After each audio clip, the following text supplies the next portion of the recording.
Have I found a bargain alternative to the gel plate? Watch on and find out.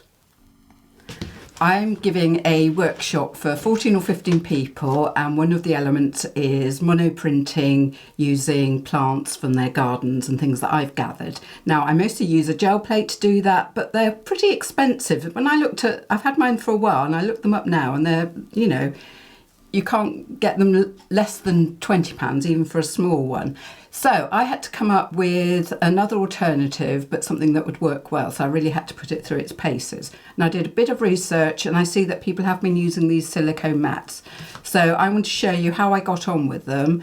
My aim for our workshop is that people would come away, I'm going to print on envelopes, and then you can turn them into a book. I've got another video about that I'll link, so you can see another way that I printed one of those. But it's a really fun way, because then you've got something you can make and put up rather than just random pieces of paper. And so I'm going to be doing 2 lots of printing. For one side, I'm going to be using some texture plates that I've made and some stencils, and then the other side I'm going to be using mostly leaves, because I thought I'd keep that quite simple. So follow along and see if I've succeeded in this mission. So these are all the new texture plates that I've been making. I wanted them for myself and also for my workshop. And I got the idea from a Gelli Arts video, which I'll link below. You just need to get this sticky backed foam, and then I think it's called craft foam. And then I'm lucky I've got a die cutter, but you can cut out shapes by hand, and you have both the positive and the negative. So it gives you lots of fun patterns to make some really great geometric backgrounds. Then I looked for leaves in the garden, and I wanted ones that got really distinct veins, because you get the best patterns from those.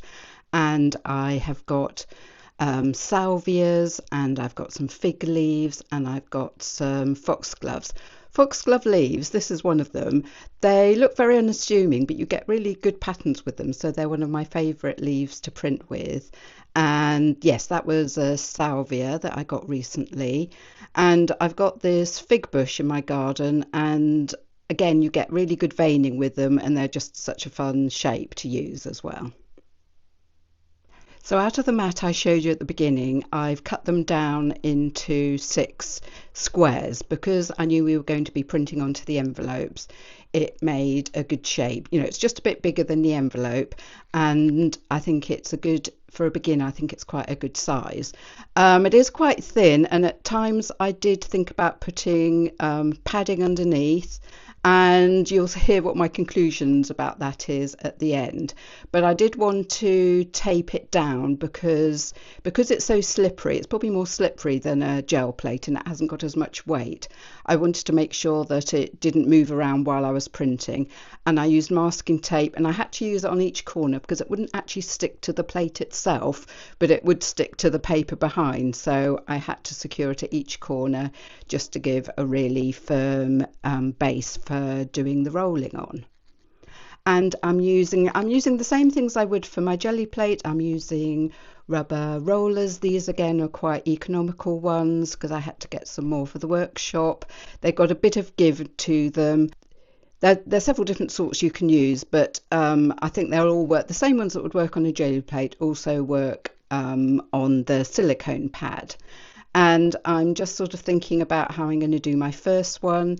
I'm using acrylic paints, which is what I mostly use on the gel plate. I do sometimes use some inks as well, and I'm going to try those out, and I'll probably do a later video about that, because I'm interested to see how well they work.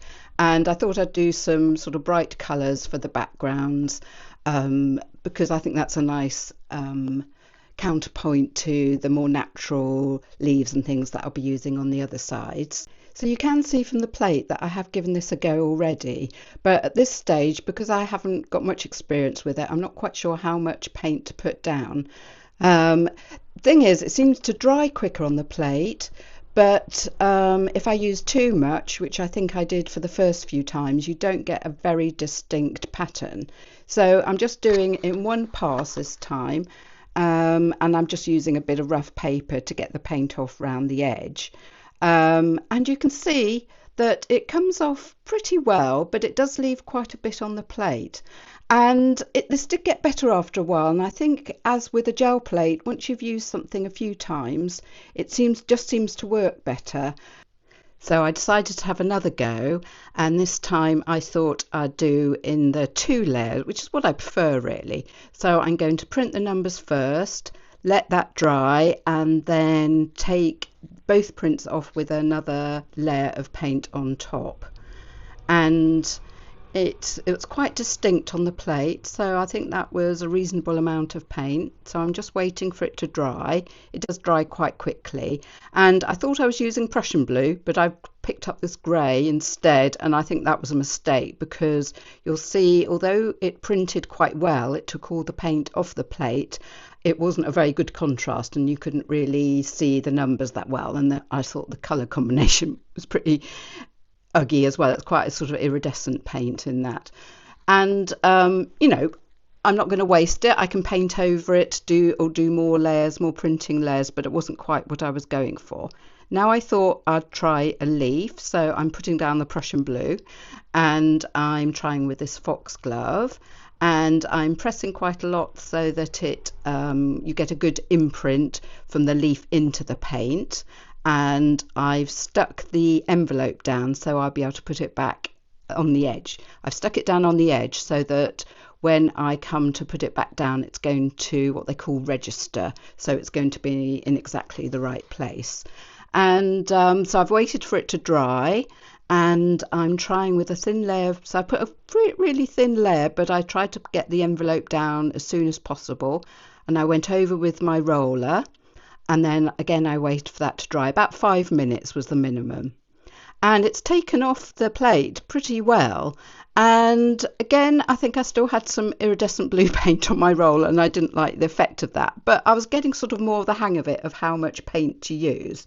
Now, it didn't always go right. Sometimes I used a thin layer, and most of it stuck to the plate. Sometimes the paper would stick to it, and I couldn't quite work out why. It was usually when I was using thinner paper as my sort of rough piece to get any of the edges off, because I tend to use tissue paper or calligraphy paper, which is quite thin, and if I left that too long it would stick to it. But using it with the envelope seemed to work really well, because you've got, you know, it's slightly thicker paper. I think these are either 100 grams or 120 grams. I'll put it down below. And you've got a double layer, of course. So these I was getting quite good results with. So I thought I'd just carry on, and I'm mostly using orange, red and cream and varying it slightly from print to print to get some nice variation. And cleaning the plate, I found that I could just use kitchen paper and water, and that would work really well. This was one I just wanted to get some texture on the piece of paper, so I didn't actually use any of the masks or stencils with that, and I quite like that. I could have put another layer over it, but I actually really liked it like that and used it. Now I want to use the dots, which is sort of one of my favourite recurring motifs. And you can see that took really well. If you leave these plates on with the foam a little bit longer, they will more of the paint will dry, and you'll get more, so they'll come off more. So where the dots are, you can see there's still a residue of paint. If I'd left that for longer until it really dried, it would take most of the paint, so you'd get more of a contrast with the red background. So that's something you learn as you do it, and I think all the variations are quite nice. It just depends the look that you're going for, or if you just want to leave it to luck.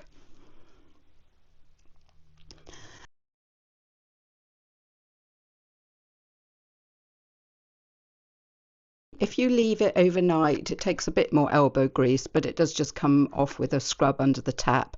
Sometimes I sort of clean the plate up a lot for my next print. Sometimes I leave some of the residue there, because I quite like the sort of grunginess you get when you've got various different colours. This time I thought I'd go for more a slightly ombre effect and see how that worked. And I think I'm getting the hang of the plate now. I've used these big dots, and I think this was one of my favourites actually because you've got the variation in the orange and the red. And again, I'm waiting for it to dry because I think I'm getting better results using this two-part process than just printing straight away onto the envelopes. And you can see how full my desk is getting with the prints that I'm making. One good thing about acrylic paint, of course, is that because it dries so quickly, you can just sort of make a pile of things and you're not going to get too many smudges or anything. So I'm using the cream again as my contrast layer, waiting for it to dry. Sometimes I weigh down the envelope with a book or something and go away and do something else. It just depends how patient or impatient I'm waiting. But I'm pleased that I'm getting most of the paint is coming off the plate onto the paper. Obviously there are a few blotches sometimes, but you do get that with the jelly plate anyway. And I'm going to show you at the end what I deal with if I get some more sort of significant losses in the pattern that I'm going after.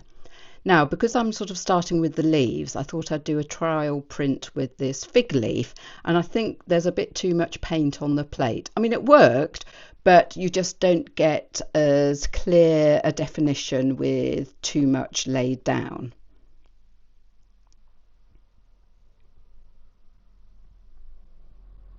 And I'm just making sure there's really good contact, and I've left it for a little bit.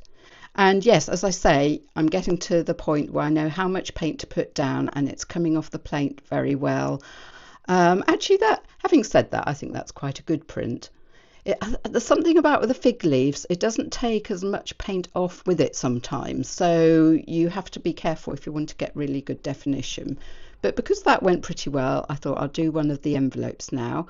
So for the front, I'm using Prussian blue and I'm using a smaller fig leaf this time, using that rough piece of paper to get rid of the excess and to make sure there's a really good impression into the paint. So that's worked pretty well. So I just have to wait for that to dry and then I'll use my next layer and I'm going to mix it with the orange because that's quite a striking combination. I think they're opposite colours on the colour wheel, so they're going to look extra zingy.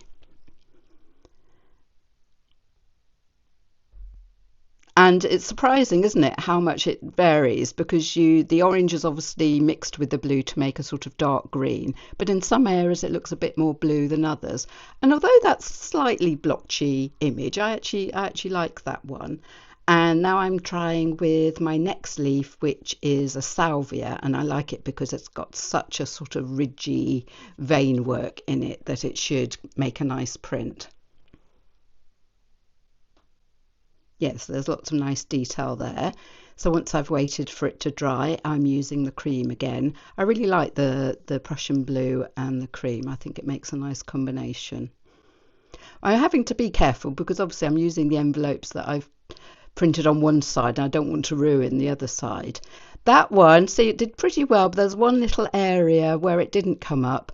What I did with one or two of them, if there was more of a loss than that, I would sometimes use just a bit of acrylic medium, which is see-through, and just paint that over the bit that was missing and try and get that to, just put the print down again if I could get it in the same place. And sometimes that worked and sometimes that didn't. So it's a bit hit and miss.